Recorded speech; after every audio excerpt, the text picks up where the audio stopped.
सर्दी का मौसम हो या फिर गर्मी का, हर मौसम में ये आइडिया आपके काम आएंगे। तो hello everyone, welcome back to my YouTube channel. कैसे हैं आप सब? आई होप अच्छे होंगे। तो आज के वीडियो में मैं इस खाली जूट की बोरी से दो ऐसे DIY आइडिया शेयर करूंगी जो आपके दैनिक जीवन में बहुत ही उपयोगी होगी। आप इसका इस्तेमाल रेगुलर बेसिस पे कर सकते हैं। तो इस तरह की बोरियां तो हर घर में मिल जाती है खाली। तो चलिए बिना डिले के हुए वीडियो को शुरू करते हैं। तो इस वीडियो का सबसे पहले जो ये किनारे वाली पार्ट है इसको हम कट कर लेंगे। जो सिलाई है उसको कट करके निकाल देंगे। ये सामने से भी जो मोटी सिलाई है इसको भी कट करके हम प्लेन कर लेंगे। तो ये देखिए, इसका भी मैं एक आइडिया शेयर करूंगी। तो इस तरह इसको कट करने के बाद ये जो साइड से निकला हुआ है इसको भी कट करके मैं एक जोड़ के लंबी डोरी जैसा बना लूँगी। तो मैंने यहाँ पे 3 बोरी का इस्तेमाल किया है, आप अपने अनुसार कर सकते हैं। तो मैंने तीनों बोरी से जो ये साइड वाला पीस निकला था उसको कट करके आपस में ज्वाइंट करके एक रस्सी बना ली है। उसके बाद मैंने इस तरह से पुराने कपड़े से पट्टियाँ कट की हैं और पट्टियों को कट करने के बाद इसको एक कॉर्नर पे सुई धागे से मैं इसको अटैच कर दूँगी। यहाँ पे आप कोशिश कीजिएगा कि या तो सिंथेटिक या फिर साटन के कपड़े का इस्तेमाल कीजिएगा, क्योंकि अगर आप टी शर्ट वाले कपड़े का इस्तेमाल करते हैं तो उसमें इसके रेशे लग जाएंगे और वो उतना साफ नहीं लगेगा, गंदा हो जाएगा। इसके रेशे जो होते हैं वो कॉटन कपड़ों में जल्दी पकड़ लेते हैं। तो आप कोशिश कीजिएगा कि आपके पास अगर साटन का या फिर सिंथेटिक साड़ी हो तो उसका ही इस्तेमाल करें। इसको एक कॉर्नर से जोड़ने के बाद इस तरह से ये देखिए लूप बनाते हुए इसको अंदर से घुमाते हुए एक बिनाई करनी है। इसमें ना सुई धागे की ना किसी चीज़ की ज़रूरत है, बस आप हाथ से इजीली इसको बना सकते हैं। तो ये देखिए, इसको इस तरह से नीचे से लेके जाना है और ये जो होल बनता है वहाँ से इसको ऊपर निकाल देना है। बहुत ही आसानी से ये बनते जाएगा और ये देखिए इस तरह से इसकी बुनाई होते जाएगी।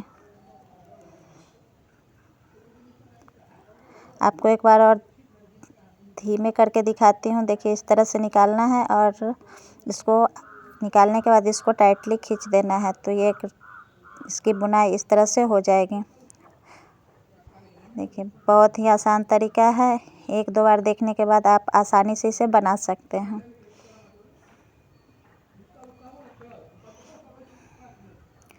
तो ये देखिए इसी तरह से इसकी बुनाई करनी है। कोई सुई धागे की, सिलाई मशीन की, किसी भी चीज़ की ज़रूरत नहीं है। आप इसको बहुत ही आसानी से इस तरह से बना सकते हैं। एक पट्टी ख़त्म होने के बाद मैंने यहाँ पे एक छोटा सा कट लगा लिया है और इसी कट में से दूसरी पट्टी को निकालते हुए ज्वाइंट कर दूँगी। आप चाहे तो सुई धागे से भी इसे सिल सकते हैं, लेकिन ऐसे भी अगर लगाने के बाद ये मजबूती से लग जाता है, ये निकलेगा नहीं बाद में। तो आप ऐसे भी लगा सकते हैं। अगर आप चाहे तो सुई धागे से भी इसकी सिलाई कर लें और फिर से वही प्रोसेस करते हुए ये देखिए मैं इस तरह से बनाएंगे तो ये बहुत जल्दी बन जाएगी और बहुत ही कम समय में ये बन के भी तैयार हो जाएगी। तो ये देखिए इसी तरह से पूरे में हम इसकी बुनाई कर लेनी है। तो मैं एक बार पूरे की बुनाई कर लेती हूँ, फिर आप लोग को आगे दिखाती हूँ।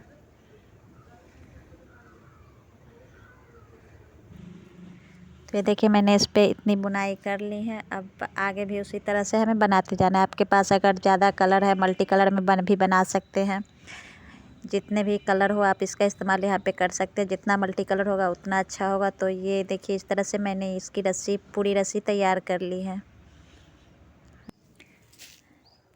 ये जो बोरी मैंने कट की थी साइड से उसको इस तरह से फैला लेना है। तो आप देख सकते हैं इसकी जो लंबाई है बिल्कुल परफेक्ट है और इसकी चौड़ाई बढ़ाने के लिए मैं इसमें 2 और बोरियां अटैच करूँगी। मैंने पहले ही बताई थी कि मैं यहाँ पे 3 बोरी का इस्तेमाल कर रही हूँ। आप अपने अनुसार बना सकते हैं जितनी बड़ी आपकी बनानी हो, लेकिन मैं अपने 3 बोरी का इस्तेमाल किया है। तो जो साइज़ मुझे चाहिए बिल्कुल परफेक्ट साइज़ में ये बनना है। तो इस तरह से जब आप इस पर सिलाई लगाएंगे ना तो इसके जो धागे हैं वो निकलेंगे नहीं और इसकी सिलाई भी नहीं खुलेगी, मजबूती से इसकी सिलाई लगी रहेगी। तो इसी तरह से मैंने तीनों बोरियों को आपस में अटैच कर दिया है। यहाँ पे मैं मोटी वाली सुई और गद्दे सीने वाले जो मजबूत वाले धागे आते हैं उसका इस्तेमाल किया है। तो एक परफेक्ट साइज में बनके तैयार हो चुका है। अब इस पे मैं नीचे की तरफ इसके एक पुरानी बेडशीट है वो लगाऊंगी। तो इस पुरानी बेडशीट को मैंने इसी के साइज का नाप करके इसके कटिंग कर ली है। जो भी एक्स्ट्रा था उसे कट करके मैंने हटा दी है। अब इस पे सिलाई कैसे लगानी है वो आपको दिखाते। तो इसके कॉर्नर को जो है सो अंदर की तरफ फोल्ड करना है और बेडशीट को इस पे रखते हुए बेडशीट के कॉर्नर को नीचे की तरफ। तो इस तरह से एक बार में ही आपके किनारे फिनिश हो जाएंगी। तो ये देखिए यहाँ पे इस तरह से इसको फोल्ड करना है और मैं यहाँ पे सिलाई मशीन से ही सिलाई लगा देती हूँ ताकि ये जल्दी से हो जाए। तो इस तरह से मैंने इसके नीचे जो बेडशीट पलट के लगाया था, इसके वजह से आपकी मशीन में भी रेसे नहीं फंसेंगे और मशीन भी गंदा नहीं होगा। बहुत ही आसानी से ये लग जाएगा। ऊपर में लगाने के लिए मेरे पास पर्दे से मैंने कुछ DIY बनाई थी, तो उसके छोटे छोटे टुकड़े मेरे पास पड़े हुए थे, तो मैं उसी का इस्तेमाल कर रही हूँ। मैंने पहले भी बताया था कि आप लोग इसमें वो टी-शर्ट वाले कपड़े का इस्तेमाल ना करें, कॉटन कपड़े का इस्तेमाल ना करें, क्योंकि जो जूट की बोरी के रेसे होते हैं उस पर चिपक जाते हैं और जो निकलते नहीं हैं तो वो गंदा सा लगता है। तो आप यहाँ पे साटन या फिर सिंथेटिक कपड़े का इस्तेमाल करें। आप पुरानी साड़ी का भी इस्तेमाल कर सकते हैं। तो ये मेरे पास पर्दे के टुकड़े पड़े हुए तो मैं इसे ही यहाँ पे लगा रही हूँ। इसकी सिलाई करना भी बहुत आसान तरीके से बताऊंगी। बहुत ही कम समय में इसकी सिलाई भी हो जाएगी। तो ये देखिए इस तरह से एक पीस को रखना है। कॉर्नर मैंने पहले ही फिनिश कर ली थी, बस इसके 2 किनारे पर आपको सिलाई लगानी है।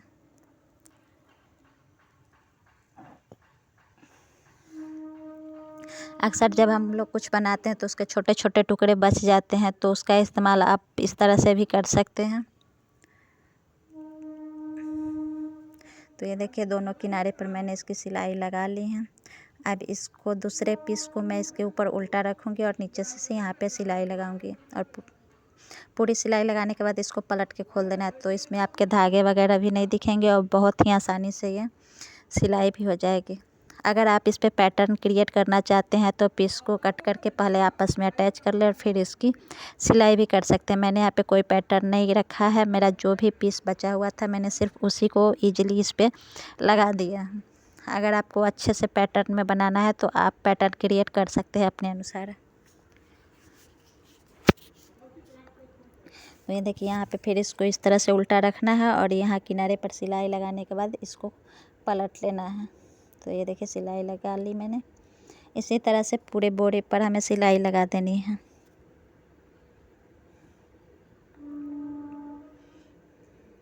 अक्सर जब हम कुछ DIY बनाते हैं या कुछ कपड़े की कटिंग करते हैं, उसके पीस इस तरह से बच ही जाते हैं जो फालतू में इधर उधर पड़े रहते हैं। तो आप उसका इस्तेमाल करके बहुत ही अच्छे अच्छे चीज़ बना सकते हैं जो कि आपके रेगुलर यूज में आ जाएगी।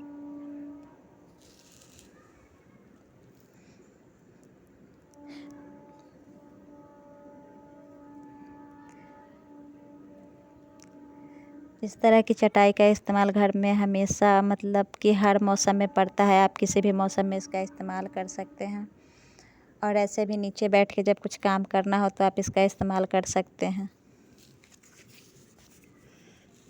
तो मैं पहले पूरे चटाई को बना लेती हूँ, फिर आप लोग को दिखाती हूँ। तो ये मैंने इतनी बना ली, बस इतना सा बचा हुआ है। तो एक पीस यहाँ पे अटैच करूँगी, उसके बाद ये बिल्कुल बन के तैयार हो जाएगा। उसके बाद मैंने जो ये रस्सी तैयार की थी इस पे भी मोटे वाले धागे से इस तरह से राउंड शेप देते हुए इसकी सिलाई करनी है। तो ये देखिए इस तरह से गोल गोल घुमाते हुए इस पे सिलाई करते जानी है। इस तरह से गोल घुमाने से एक मतलब कि रस्सी में जो क्या बोलते हैं उसको ऐंठन जैसी हो जाती है। बस उसको आप सीधा करते जाइए और सिलते जाइए।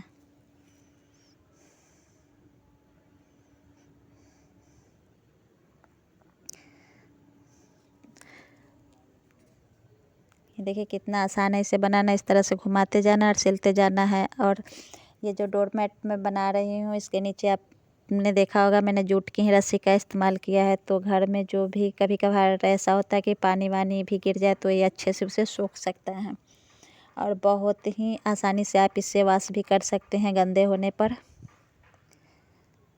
तो ये देखिए इस तरह से मैंने पूरी सिलाई कर ली और ये कितना खूबसूरत सा डोरमेट बन के तैयार हो चुका है।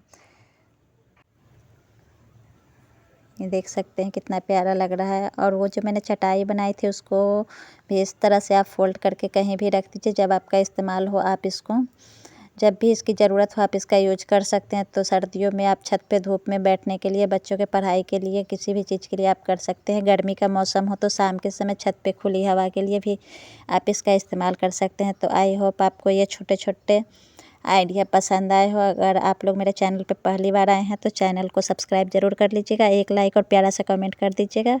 मिलते हैं नेक्स्ट वीडियो में एक नए आइडिया के साथ, तब तक के लिए राधे राधे।